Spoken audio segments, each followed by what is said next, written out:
Olá, você já teve a sensação de ser visitado por uma criatura maligna enquanto sente seu corpo completamente paralisado na cama? Se sim, não se surpreenda. Você faz parte de 40% da população mundial que já vivenciou esse tipo de situação. Na verdade, existem estudos concluindo que a maioria das pessoas terá essa estranha experiência pelo menos uma ou duas vezes em suas vidas. Atualmente, esse fenômeno é chamado de paralisia noturna, ou paralisia do sono, ou terror noturno, ou ainda com muitos outros nomes que já existiram e que existem na história. Por exemplo, na Idade Média, acreditava-se que demônios visitavam as pessoas durante a noite para lhes roubar a energia vital. O temido encontro podia acontecer tanto com entidades macabras que vinham impingir terror, quanto com íncubos e súcubos, demônios macho e fêmea, que se aproveitavam da paralisia corporal da sua vítima para praticar o sexo. Muitas crianças, na época, eram taxadas como filhas destes indesejados relacionamentos. O fato é que até hoje, bilhões de vítimas ao redor do mundo garantem que não estavam dormindo. Ao contrário, afirmam que estavam bem acordadas, conscientes de tudo o que acontecia, mas impossibilitadas de mover um único músculo do corpo. Enquanto isso, eram aterrorizadas ou abusadas por determinada criatura. Na cultura Hmong, que é uma etnia originária do sul da China, a paralisia noturna é conhecida por Dabstog, ou demônio apertador. Em geral, os testemunhos dão conta da aparição de uma figura pequena, não maior que uma criança, sentado em sua cabeça ou sobre o seu peito. Para os vietnamitas, a paralisia do sono é conhecida como Ma De, que significa segurado por um fantasma. Ali, muitos acreditam que fantasmas entram no corpo das pessoas, causando essa paralisia. Na China, ainda, o fenômeno é visto e conhecido como Pinyin, o que pode ser traduzido como corpo pressionado por um fantasma.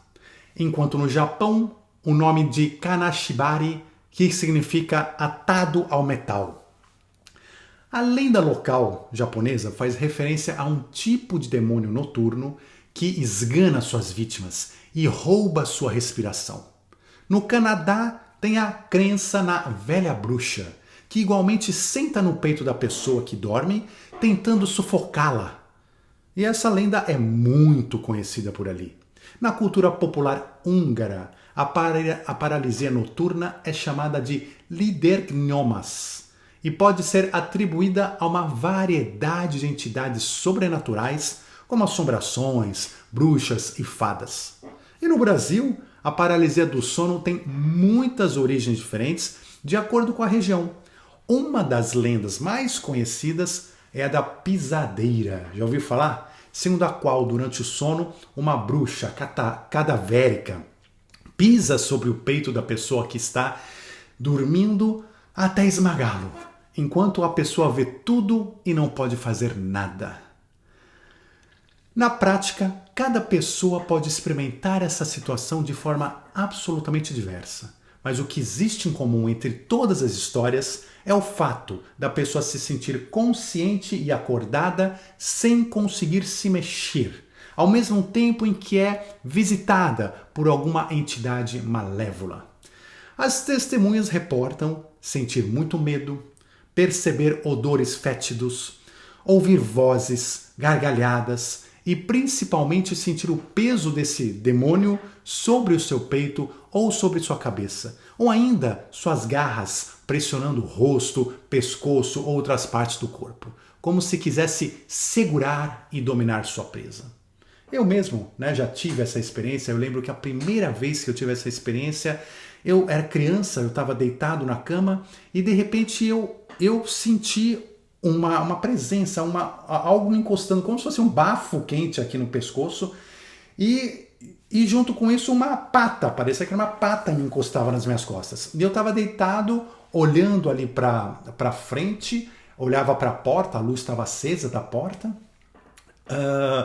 Eu estava acordado, né? Ou seja, na minha consciência eu estava plenamente acordado e aquele bafo, aquela pata segurando em mim, e eu comecei a escutar uma risada, uma gargalhada daquelas bem demoníacas mesmo.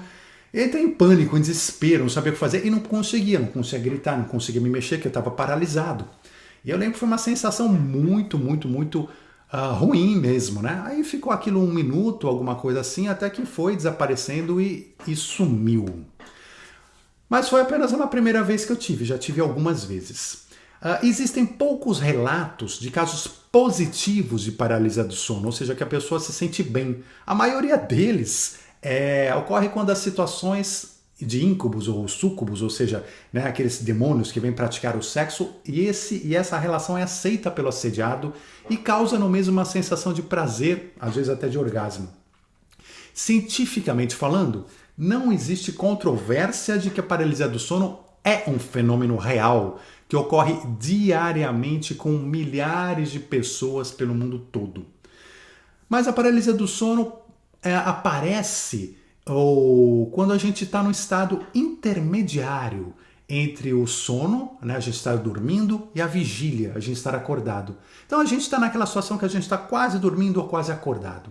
Mas duas coisas simultâneas acontecem. Primeiro, quando a gente dorme, o nosso cérebro desliga nossos movimentos musculares. Né? Que senão a gente ia sonhar que está jogando futebol e ia jogar futebol na cama. Ia se mexer, ia ser uma desgraça, né? Então o cérebro para os músculos e a paralisia noturna acontece quando estes nossos músculos estão desligados, né? Porque o corpo entende que nós estamos dormindo, ainda que a gente, na experiência, tenha certeza e garanta que não estávamos dormindo. E segundo, nós estamos conscientes da situação, conscientes do mundo físico, da realidade ao nosso redor e de que a gente continua acordado, ciente do que está acontecendo.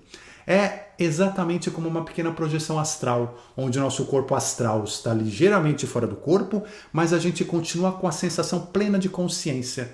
E isso nos faz jurar de pé juntos que estamos 100% acordados. E nesse estado, nem dormindo, nem acordado, estamos em projeção astral e nós acabamos vendo e se relacionando com espíritos que estão nesta outra dimensão astral, imediatamente paralela. É importante, gente, que a gente conheça esses fatos, entenda, para que sempre que aconteça conosco, e a chance de já ter acontecido ou de vir a acontecer é alta, né? A gente sabe, que a gente esteja preparado para vivenciar, experimentar, né, essa situação da forma mais profunda possível. Momento no qual eu aconselho que você siga um desses dois caminhos que eu vou dizer.